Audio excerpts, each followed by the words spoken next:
Mike Bickle said the following at an IHOP staff meeting in 2013. When God gives signs in the heavens to back up words that have to do with a global purpose, and He invites you to it, you are now accountable for it and you will talk to Him about it at the judgment seat of Christ.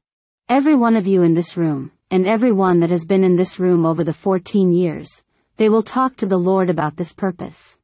My main apprehension revolves around Mike's practice of urging people to remain faithful to a narrative distinct from the Bible. He frequently references the prophetic history and instills a fear of judgment for deviating from that narrative. Moreover, he equates the concept of doing IHOP as well as the movement on a similar level with doing Christianity, and the distinctions he draws between these entities are, at best, somewhat vague. I think the confusion can be seen in just asking the following 6 simple questions. 1. Where in the Bible does it say we will answer to God for our faithfulness to IHOP and the words spoken to Mike Bickle in Cairo?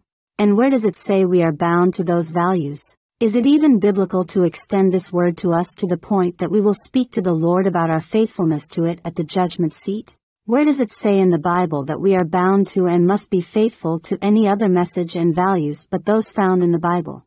Again, are those values the same as main and plain biblical Christianity and the first and second commandment? 2.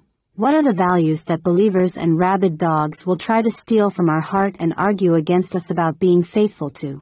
Are believers trying to convince us to no longer be faithful to Jesus and the Bible, or are believers trying to convince us to abandon the IHOP ministry, or IHOP, or the main and plain doctrines? 3.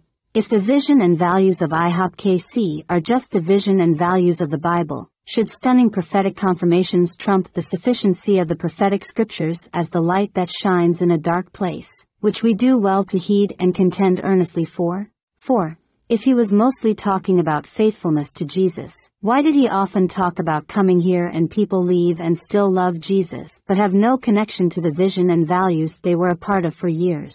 If the vision and values he was calling us to be faithful to were just main and plain biblical Christianity, why did he describe some people that left as ones who still love Jesus but have no connection to the vision and values they were a part of for years? If it was about faithfulness to Jesus, why did he say it's not going to work if you drop in and do a few hours a week at IHOP and get a stipend, and then go home to your real life? 5. If he was just encouraging us to be faithful to Jesus and Christianity in the midst of pressure and discouragement, why didn't he spend an hour talking about Jesus and the Bible?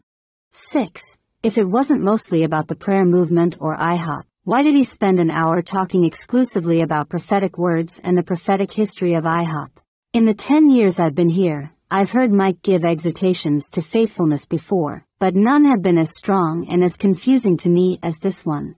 Regrettably, this was not an isolated incident. This language is recurrent throughout his messages and exhortations. A lot of people will say, Mike said, we don't build our ministry on prophetic words. We build our ministry on our relationship to Jesus and the written word of God. Indeed, that is a valid point. Allow me to pose a question.